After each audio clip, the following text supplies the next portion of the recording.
چلیں ایک اور میٹھی مثال دیتے ہیں، زیادہ سمجھ میں آئے گی۔ چھوٹا بچہ خوش رہے، آپ اس کے لیے محنت نہیں کرتے؟ وہ چھوٹا ہے، اس کو خوش کرنا فرض ہے ابا پہ، لیکن وہ کہتا ہے کہ میں نے موٹر سائیکل لینا ہے۔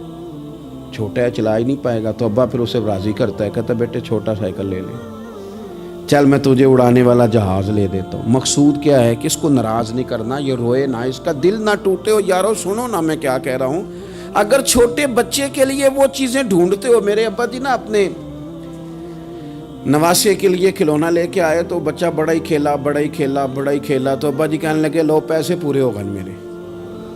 بچے کو پسند بڑا ہے نا، پیسے پورے کر چھڑے نے، دیکھو نا جی کتنا اس کو راضی ہوا ہے۔ تو انسان کیا کرتا ہے کہ کوشش کرتا ہے، چھوٹا بچہ بھی ناراض نہ ہو تو وہ چیزیں وہ ڈھونڈتا ہے کہ اس کو کیا پسند ہے، چاکلیٹ لے جاؤں، فلاں چیز لے جاؤں، آئس کریم لے جاؤں۔ تو ایک بچے کے لیے، گھر کے لیے، سربراہ کے لیے اتنی محنت کرتے ہو، تو وہ کام بھی ہمیں ڈھونڈ کے تلاش کرنے چاہیے نا، جس سے رب راضی ہوتا ہے، اللہ راضی ہوتا ہے۔ بتاؤں وہ کون کون سے کام ہیں؟ نبی کریم صلی اللہ تعالیٰ علیہ وسلم نے ارشاد فرمایا 3 لوگ ہیں جنہیں دیکھ کے رب مسکراتا ہے۔ یا رسول اللہ صلی اللہ علیہ وسلم وہ کون کون سے؟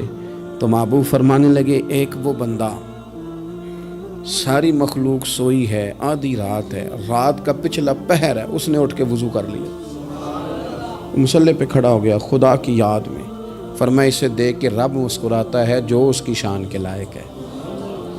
مسکراتا ہے اللہ۔ یہ تو سونے کا ٹائم تھا، یہ تو گہری نیند آنے کا وقت تھا، رات کا پچھلا پہر۔ رات پوے تے بے درداں نو نیند پیاری آوے، تے درد منداں نو یاد سجن دی ستیاں وی آن جگاوے۔ اور ساون کی کالی راتوں میں جب بوندا باندی ہوتی ہے، وہ راتوں کو اٹھ اٹھ روتے ہیں جب خلقت ساری سوتی ہے، اللہ مسکراتا ہے۔ اور سننا میرے بھائی، میرے نبی پاک صلی اللہ تعالیٰ علیہ وسلم فرماتے ہیں جب مسلمان نماز کے لیے صفیں بناتے ہیں نا، ترتیب لگ رہی ہوتی ہے، اب اللہ کی بارگاہ میں کھڑے ہوں گے، قیام کریں گے، رکوع کریں گے، سجود کریں گے، فرمایا جب مومن صفیں بناتے ہیں تو رب دیکھ کے مسکراتا ہے، مسکراتا ہے۔ کمال ہو گئے عروج بندگی کا، جب بندے کو دیکھ کے رب مسکرائے۔ خدا بندے سے خود پوچھے بتا تیری رضا کیا ہے، مسکراتا ہے۔ اور میرے نبی پاک علیہ السلام فرماتے ہیں جب مجاہد جہاد کے لیے صفیں سیدھی کرتے ہیں، آج تو یہ رب کے نام پہ مرنے ہی آ گئے، یہ صفوں میں کھڑے ہوں گے، ترتیب سے لڑیں گے، ترتیب سے گلا کاٹیں گے کافروں کا یا شہادت لیں گے۔ فرمایا جب جہاد کے لوگ صفیں بناتے ہیں تو رب انہیں دیکھ کے مسکراتا ہے۔ کتنے نصیبوں والا وہ بندہ ہے جسے دیکھ کے مسکرا دیا۔ او یار کبھی تیرا بیٹا تیرے سامنے مسکرائے نا چھوٹا، تو تیرا دل باغ باغ ہو جاتا ہے۔ تیری ماں بیمار کسی ایک دن صحیح طرح ہنس پڑے تو طبیعت خوش ہو جاتی۔ مجھے بتاؤ نا جس کا رب بھی اسے دیکھ کے ہنس پڑے، جو اس کی شان کے لائق ہے، کیا اس بندے کے نصیبیں ہیں، کیا اس کے مقدر ہیں؟ آپ اس مقام پر اپنے آپ کو لائیں۔ اب دیکھیں نا، یہ حدیث آپ نے سن لی، اب ہم نے نا اس طرح صفحے نہیں بنانے جس طرح ساری دنیا، اب ذرا صفحے بھی شوق سے بنائیں گے، اب ذرا تھوڑا سا شوق پیدا کریں گے۔ بھئی یہ تو میں وہ کام کرنے لگا ہوں جسے دیکھ کے رب مسکراتا ہے۔ نبی پاک صلی اللہ علیہ وسلم نے فرمایا جب کوئی بندہ توبہ کرتا ہے نا، ہم توبہ کا رٹا لگاتے ہیں، یا اللہ میری توبہ، یا اللہ۔ اور توبہ کا تو مطلب یہ ہے کہ پچھلے گناہوں سے پکی توبہ، آج کے بعد یہ غلطی نہ کرنے کا پکا وعدہ۔ تو نے ساری شب برات رو کے گزاری ہے، بتا سویرے جھوٹ جوڑنے کا ارادہ ہے تیرا؟ آج کے بعد رشوت تو نہیں نہ لے گا، ملاوٹ تو نہیں نہ کرے گا، یہ توبہ ہے۔ اور اگر سارے کام اسی طرح کرنے تو پھر یہ توبہ کا رٹا ہے، جتنا مرضی لگاؤ۔ حضرت علی بن ربیعہ رضی اللہ تعالیٰ عنہ فرماتے ہیں میں مولا علی کے ساتھ تھا، مقام حرہ کی طرف جا رہے تھے، حضرت علی نے ہاتھ اٹھا کے دعا مانگی ہماری تعلیم کے لیے، ورنہ حضرت علی ہم صحابہ کو محفوظ عن الخطا تو مانتے ہیں نا۔ ہاتھ اٹھا کے کہا اے اللہ ہمارے گناہ بخش دے، تیرے علاوہ کوئی معاف کرنے والا نہیں۔ اور پھر حضرت علی آسمان کی طرف دیکھا اور دیکھ کے نا حضرت علی بن ربیعہ کو تو مسکرائے۔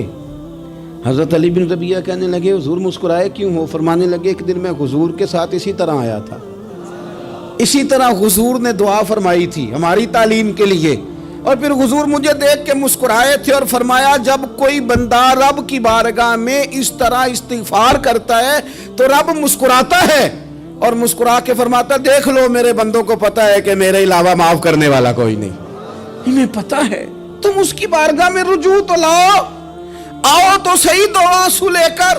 اقبال کہتے ہیں کہ موتی سمجھ کے شان کریمی نے چن لیا، قطرے تو گرے میرے ار کے انفال کے، دو میں نے آنسو بہائے تھے تو اس کے کرم نے تو موتی سمجھ کے چن لی۔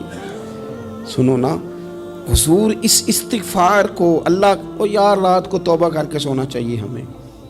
کچھ غلطیاں ہم کرنا نہیں چاہتے پر ہم سے ہو جاتی ہیں، کچھ دل ہم توڑنا نہیں چاہتے پر وہ ٹوٹ جاتے ہیں، ہماری مجبوری ہوتی ہے ٹوٹ جاتے ہیں۔ رات کو اس کی بارگاہ میں ہاتھ باندھ کے کشکول طلب دراز کر کے خوب استغفار پڑھنا چاہیے کہ مالک بندے ہیں نا کیا کریں، نفس کا ساتھ ہے، دنیا کا ساتھ ہے، خواہشات نفسانیہ، مالک معاف کر دے۔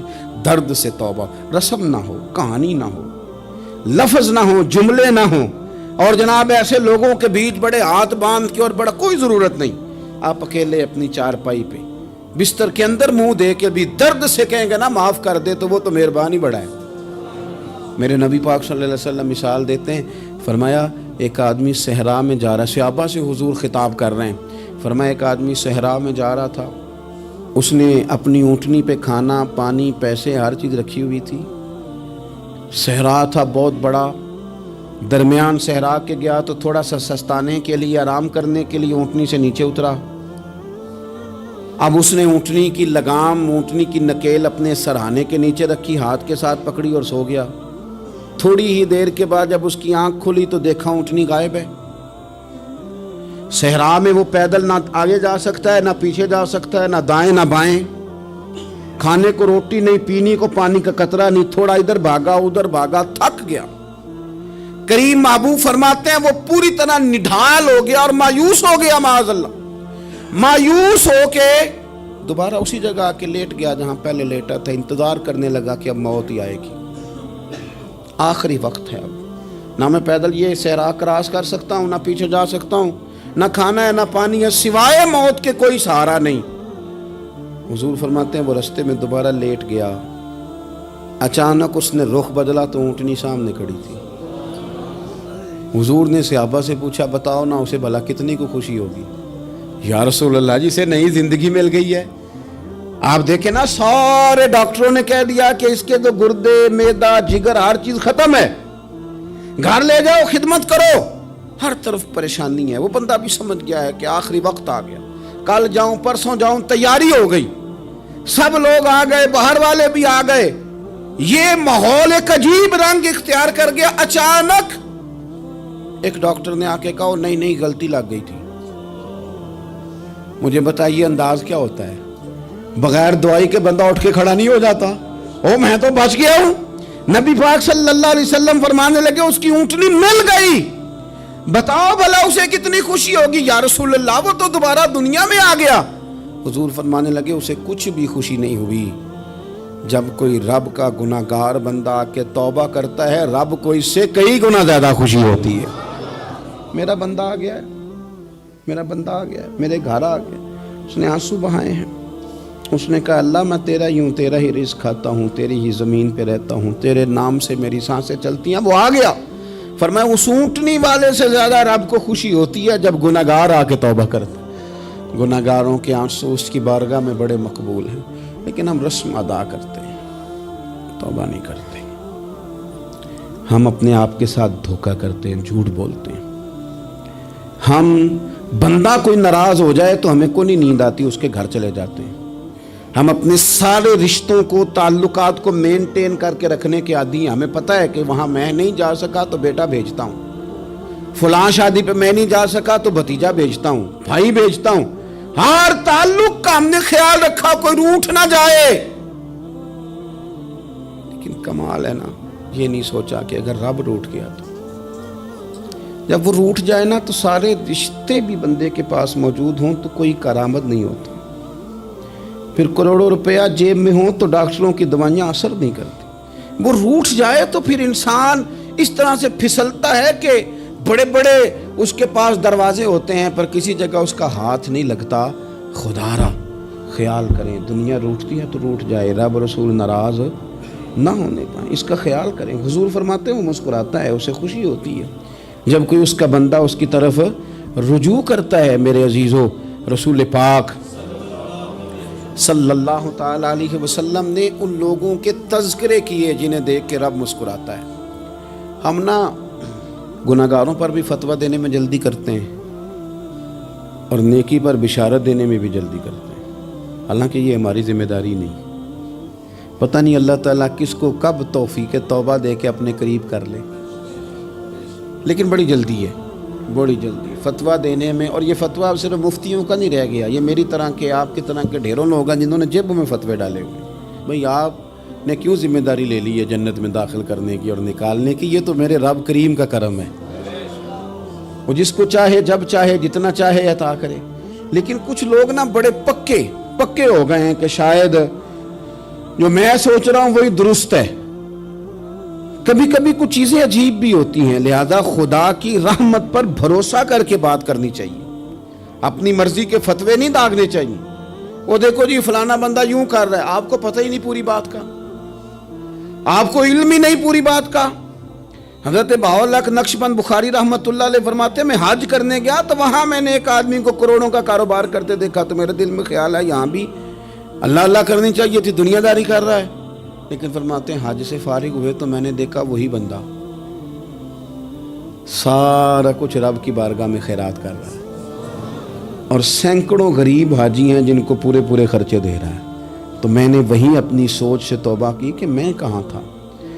بڑی جلدی کھڑے نہ ہو جائیں۔ حضرت حسن بصری رحمۃ اللہ تعالیٰ علیہ ارشاد فرماتے ہیں کہ میں دریا کے کنارے گیا تو وہاں میں نے ایک شخص کو دیکھا، وہ اپنی ایک خاتون کی گود میں سر رکھ کے بیٹھا اور قریب ایک بوتل بھی پڑی ہے۔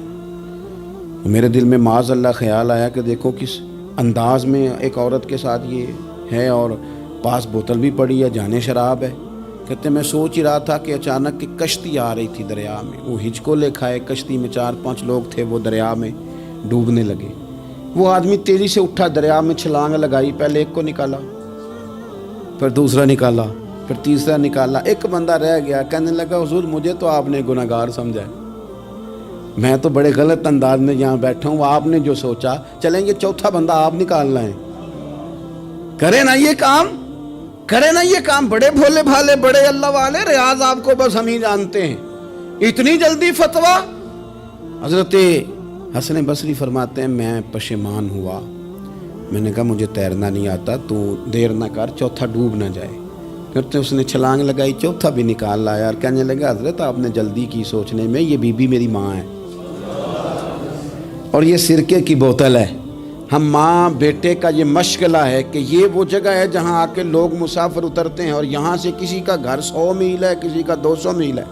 ہم صبح سرکہ، کھجوریں، روٹیاں لے کے یہاں آتے ہیں، مسافروں کی نوکری کرتے ہیں، کوئی پریشان ہو تو مدد کرتے ہیں۔ حضرت خواجہ حسن بصری فرماتے ہیں میں نے معافی مانگی، ان سے بھی مانگی، رب سے بھی مانگی۔ انہوں نے مانگ لی نا، بزرگ تھے، پر ہم کو نہیں تیار مانگنے کو۔ ہم ہر وقت بدگمانیاں، وہ فلانے جرم کرتا تھا، میں اسے اب کیسے نیک مان لوں؟ بھئی اب وہ نمازی ہے، خدا کے گھر آتا جاتا ہے، اب اللہ کی بارگاہ میں حاضر ہوتا ہے، جب رب نے معاف کر دیا تو بھی سوچ بدل جا۔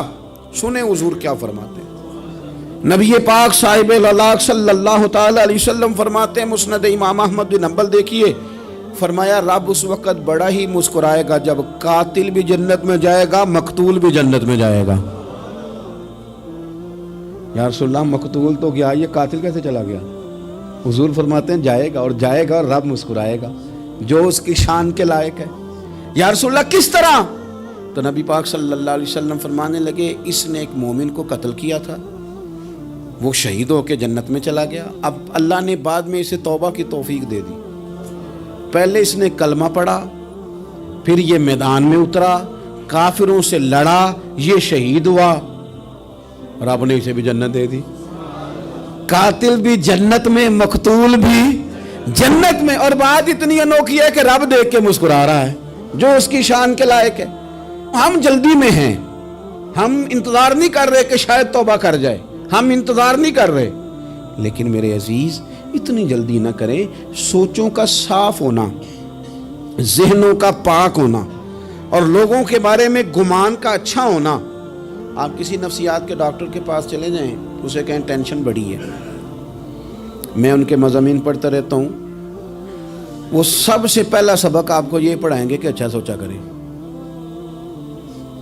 اچھا سوچنے سے بندہ تندرست رہتا ہے. کس سے بندہ تندرست رہتا ہے؟ ہیں جی, واقعی. یعنی اس والے پڑوسی کے بارے میں بھی اچھا سوچنا ہے گھر میں, اس والے کے بارے میں بھی, چھوٹے بھائی کے بارے میں بھی اچھا سوچنا ہے, اور بڑے کے بارے میں بھی اچھا ہی سوچنا ہے. یعنی اپنی برادری قبیلے کے بارے میں بھی اچھا سوچیں, جو قبیلے کا نہیں اس کے بارے میں بھی چلیں تھوڑا سا اچھا سوچ لیں. اپنے بارے میں تو اچھا سوچا ہے بڑا. میں کہتا ہوں کہ ہم اپنی غلطیوں سمیت اپنے آپ سے بڑا پیار کرتے ہیں, اور دوسرے کی ایک غلطی نظر آ جائے تو ہمیں گھن آنے لگ جاتی ہے. آپ جلدی نہ کریں, مالک نے موقع دیا ہے بندوں کو, نہ وہ کسی کا رزق چھین رہا ہے, نہ سانسیں چھین رہا ہے, وہ اپنی زمین پہ چلنے بھی دے رہا ہے, رہنے بھی دے رہا ہے. تو جب اس نے موقع دیا ہے آپ بھی تھوڑا موقع دیں. اللہ بڑا کریم ہے, دروازے کھولے گا, اس کے بندے اس کی بارگاہ تک پہنچیں گے. بدگمانیاں اور پھر بدگمانیوں کا عروج, اور اس لیول تک جا کے بات کر دینا ہے کہ جہاں سے خوف آئے کہ یار یہ بات نہیں کرنی چاہیے. رسول کائنات سرور دو عالم صلی اللہ تعالی علیہ وسلم فرماتے ہیں کہ اللہ مسکراتا ہے. دیکھو ہمارے ہاں نا ایک اور بھی مسئلہ بن گیا ہے. میں نے کچھ لوگوں کو نا پکا, میرے پیارے ہیں, محبت ہے مجھے, تو میں چونکہ آپ میری کلاس ہیں, میں مشاہداتی اور تجرباتی باتیں بھی کر لیتا ہوں, اسی کی روشنی میں کئی دفعہ گفتگو بھی تیار کرتا ہوں. کچھ لوگوں نے نا پکا ذہن بنا لیا یہ کہنے کا کہ ہاتھ بڑا تنگ ہے. پکا آپ جس وقت پوچھ لیں ان کا ہاتھ اور بڑا ہی زیادہ تنگ ہے.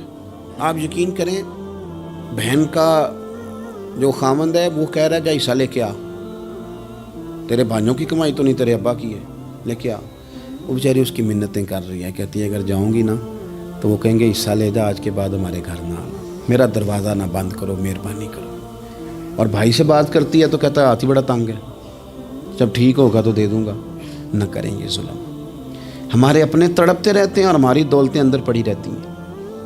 ہمارے اپنے چھوٹی چھوٹی ضروریات کے لیے پریشان ہوتے ہیں, لیکن ہم بڑے بڑے بہانے ہیں ہمارے پاس. کہتے ہیں یہ نکما ہے, یہ نکھٹو ہے, یہ کام نہیں کرتا, اس میں فلانا ہے, بے فلانا ہے, بلے میں نے نہیں ساتھ چلنا. اظہار جب آپ کے اندر پیدا ہوتا ہے نا, اظہار جب کسی کے لیے آپ حساس ہوتے ہیں تو آپ کو بھی سرور حاصل ہوتا ہے. نہ کریں یہ کام کہ آپ کو اللہ نے وسعت دی ہے اور ہر وقت آپ ہاتھ تانگ ہونے کا رونا رو رہے ہیں, ہر وقت آپ یہ کہہ رہے ہیں میں بڑی آزمائش میں ہوں, جب خدا نے آپ پہ نہیں ڈالی. تو اتنے جھوٹ بولنا صرف اس لیے کہ میرے پیسے بچ جائیں, صرف اس لیے کہانی سنانا کہ حالات میرے بڑے خراب ہیں کہ کوئی بندہ میرے سے کوئی تھوڑا بہت قرض نہ مانگ لے. سنو, نبی پاک صلی اللہ علیہ وسلم کے پاس مہمان آ گیا, بخاری مسلم ہے. حضور نے ازواج مطہرات کے گھروں میں پیغام بھیجا, کچھ چیز ہے ضیافت کے لیے؟ یا رسول اللہ کچھ بھی نہیں, یہ دو جہاں کے شاہ ہیں اور پاس کچھ رکھتے نہیں, دو جہاں کی نعمتیں ہیں ان کے خالی ہاتھ میں. یا رسول اللہ کوئی چیز بھی نہیں. حضور نے صحابہ کے مجمع پہ نظر ڈالی, یا رسول اللہ صلی اللہ علیہ وسلم حکم ہو. تو حضور فرمانے لگے تم میں سے کوئی بندہ ہے جو اسے گھر لے جائے روٹی کھلائے. ایک صحابی اٹھے فوراً, حضور میں لے کے جاتا ہوں کھانا کھلاتا ہوں. فرماتے ہیں میرے گھر میں صرف بچوں کا کھانا تھا, یہ نہیں کہ فریزر بھرا ہوا ہے نعمتوں سے, صرف بچوں کا کھانا. یہ نہیں کہ کسی کو دیکھ کے اپنی ہنڈیا پہ برتن دے لیا, صرف بچوں کا کھانا. کہتے ہیں گھر گیا, بیوی سے کہا کیا کیفیت ہے؟ کہنے لگی بچوں کی روٹی ہے. میں نے کہا بچے سلا دے, صبح ناشتہ کر لیں گے. تو کہنے لگی آپ کیا کھائیں گے؟ تو میں نے کہا نہ میں کھاؤں گا نہ تو کھائے گی, مہمان جو نبی پاک کا ہے. کہا اچھا, اب ذرا تجویز دیکھو میاں بیوی کی سوجھی آپس میں. کہتے ہیں کھانا لگا دینا, کیونکہ ایک آدھ بندے کا کھانا ہے. اپنی غربتوں کا ہر جگہ اظہار کرنا, رونا رونا. یہ دیکھو غربت کیسے چھپائی جا رہی. اس کو کہا نہیں کہ چل تو تھوڑا رحم کھا, تو آیا ہے تو تھوڑا رحم کھا, یہ نہیں کہا. کہا اٹھ کے نا تو کھانا رکھنا اور اٹھ کے نا چراغ ٹھیک کرنے کے بہانے بجھا دینا. ہم دنیا والوں کے سامنے کیوں اپنے دکھ بیان کریں؟ ہم جو کہیں گے رب رسول کی بارگاہ میں کہیں گے. تو نا چراغ ٹھیک کرنے کے بہانے. اہلیہ اٹھی, کھانا دینے کے بعد چراغ ٹھیک کرنے کے بہانے بجھا دیا. خامد بھی ہاتھ چلاتے رہے، بیوی کبھی برتن رکھتی کبھی اٹھاتی، پتہ چلے کہ کھانا کھا رہے ہیں، کھانا کھایا جا رہا ہے۔ کہتے ہیں مہمان پیٹ بھر کے کھانا کھا گیا، یہ کام ہوا رات کے اندھیرے میں، اس وقت ہوا جب چراغ بھی بند تھا، اس وقت ہوا جب کوئی دیکھنے والا نہیں تھا، کسی پڑوسی کو بھی خبر نہیں تھی۔ فرماتے ہیں صبح کے اجالے میں اس مہمان کو لے کے مسجد نبوی میں نے قدم رکھا تو نبی کریم نے فرمایا رات جو تم نے کام کیا ہے نا اسے دیکھ کے میرا رب بڑا مسکرایا ہے، اللہ بڑا مسکرایا ہے۔ اللہ تردامنی پہ شیخ ہماری نہ جائیے، ہم دامن نہ چھوڑ دیں تو فرشتے وضو کریں، یہ شان ہے صحابہ کی۔ نبی کریم علیہ السلام نے فرمایا رب رات مسکرایا تیرا یہ انداز دیکھ کے، اور اس نے قرآن نازل کیا وَيُبْصِرُونَ عَلَىٰ أَنفُسِهِمْ وَلَوْ كَانَ بِهِمْ خَصَاصَةٌ۔ کچھ لوگ وہ ہیں جنہیں بڑی بھی ضرورت ہو تو دوسروں پر اثار کر دیتے ہیں، قربانی دے دیتے ہیں۔ رب مسکرایا ہے، اندر پیسے رکھے ہوئے ہیں، اندر پیسے رکھے ہوئے ہیں، اور بہن آ کے منت کر رہی ہے کہ بھائی حالات بڑے خراب ہیں، تھوڑی سی مہربانی کر، تو کہتے ہیں بہن پردہ ہی ہے بس، کیسے بتاؤں تجھے حالات، تجھے کیا بتاؤں کام کتنی مشکل سے چلتا ہے، یہ پردہ یہ بس۔ بہرحال اگر تو نے کہا ہے نا 50,000 تو میں زیادہ نہیں کوئی 20 کو دے دوں گا تجھے، وہ بھی خاصی نیکی کر کے، وہ بھی بتا سکھا کے۔ رات اماں پہ علیحدہ سے احسان چڑھاؤں گا، ابا پہ علیحدہ سے چڑھاؤں گا کہ تمہاری بیٹی کے ساتھ تعاون کرنا، سارے علاقے کو ویسے ہی بتاؤں گا۔ اور وہ غریبنی بیچاری 20,000 لے کے گھر گئی ہے، پہ سفارشیں کر رہی ہے کہ مہربانی کرو۔ میں نے ایسے بھی دیکھے ہیں جو پہلے بیوی کو پکڑاتے ہیں تو دے، اس لیے کہ پھر وزیر اعظم تو ڈنڈا نکال لے گا تو بڑا مشکل ہو جائے گا پھر گھر میں رہنا، لہذا وہ یہ تو آگے لگ۔ یہ کیا لہجہ ہے آپ کا؟ یہ تو کسی کو بھی دیں تو چھپا کے دینے کا حکم ہے، کسی کو بھی دیں تو ہمیں حکم یہ ہے کہ سیدھے ہاتھ سے دینا ہے، الٹے کو خبر۔ اور یہ جو بالکل ہی اپنے ہیں ان پر تو پردہ پوشی آپ کے لیے ویسے ہی ضرورت تھی۔ میرے عزیز رب مسکراتا ہے، میرے نبی پاک علیہ السلام نے یہ اعمال ہمیں بتائے جن پر اللہ مسکراتا ہے، خوش ہوتا ہے۔ اور بعض لوگوں کو حضور نے نامینیٹ کیا، حضرت سعد بن معاذ رضی اللہ تعالیٰ عنہ عظیم صحابی تھے، یہ وہ خوبصورت صحابیاں جن کے جنازے کو کندھا میرے نبی پاک نے عطا فرمایا، حضور نے کندھا عطا فرمایا، کمال ہو گئی۔ نرخ بازار محبت کا انوکھا ہی ہو گیا، خود خریداروں میں شامل آ کے مولا ہو گیا، حضور نے کندھا دیا۔ حضرت سعد بن معاذ رضی اللہ تعالیٰ عنہ کا جب جنازہ اٹھا ان کی والدہ رو پڑی، بڑے درد سے روئی، ماں تھی نا، ان کی آواز جب حضور تک گئی تو نبی پاک نے فرمایا آنسوؤں کو روک لے، آواز کو کم کر لے، تیرے بیٹے کی تو جب روح پرواز ہوئی ہے تو رب مسکرایا ہے، جس کے آنے پہ رب راضی ہو مسکرا دے جو اس کی شان کے لائق ہے۔ یہ تو وہ لوگ ہیں کہ جن کے جانے پر نا رب، وہ کسی نے کہا تھا کہ میرے مرنے پہ ہر سو شور مچ جائے گا، دیکھو گے میرے مرنے پہ ہر سو شور تمہیں پتہ چل جائے گا جب ہم جائیں گے، میرے مرنے پہ ہر سو شور مچ جائے گا دیکھو گے، اور کہنے الوداع سرکار خود تشریف لائیں گے۔ اور درویش کہنے لگے بات مرندے مکھڑا میرا ہو جاوے جے تازہ، پھر سمجھ لینا محبوب میرے نے آن پڑے ہے جنازہ، اور عاشق کا جنازہ ہے، ذرا دھوم سے نکلے اور محبوب کی گلیوں سے ذرا گھوم کے نکلے۔ فرمایا کہ ان کے تو جانے پہ رب کریم، اور حضور نے ایک دعا بھی دی۔ حضرت ابو طلحہ، حضرت طلحہ رضی اللہ تعالیٰ عنہ صحابی تھے، ان کا وصال ہو گیا تو حضور نے دعا بھی دی، فرمایا یا اللہ جب میرا طلحہ ہے نا تو اس سے مسکرا کے بات کرنا، یہ تجھ سے مسکرا کے بات کرے جو تیری شان کے لائق ہے۔ تو اللہ تعالیٰ غائب درجے راضی ہوتا ہے۔ ایک دفعہ پھر بات دہراتا ہوں، جو میدان میں ڈٹ کے شہید ہو رب اسے دیکھ کے مسکراتا ہے، جو اس کی شان کے لائق، جو توبہ صحیح کریں سچی کریں رب انہیں دیکھ کے مسکراتا ہے، جو اس کی شان کے لائق ہے، جو نماز کے لیے صفیں بنائے رب انہیں دیکھ کے مسکراتا ہے، جو جہاد کے لیے صفیں بنائے رب دیکھ کے مسکراتا ہے، جو لوگ صبح پچھلے پہر اٹھ کے عبادت کریں رب انہیں دیکھ کے مسکراتا ہے، اور جو کبھی کبھی بھوکے رہ کے دوسروں پر قربان کر کے احسان کر دیں رب انہیں دیکھ کے مسکراتا ہے۔ بہت بڑی فضیلت ہے۔ اللہ ان سارے کاموں میں سے کسی ایک کام پہ ہمیں بھی لگا دے تاکہ یہ بڑی فضیلت اللہ تعالی ہم گناہگاروں کے حصے میں بھی فرما دے۔ آخر دعوانا ان الحمد للہ رب العالمین۔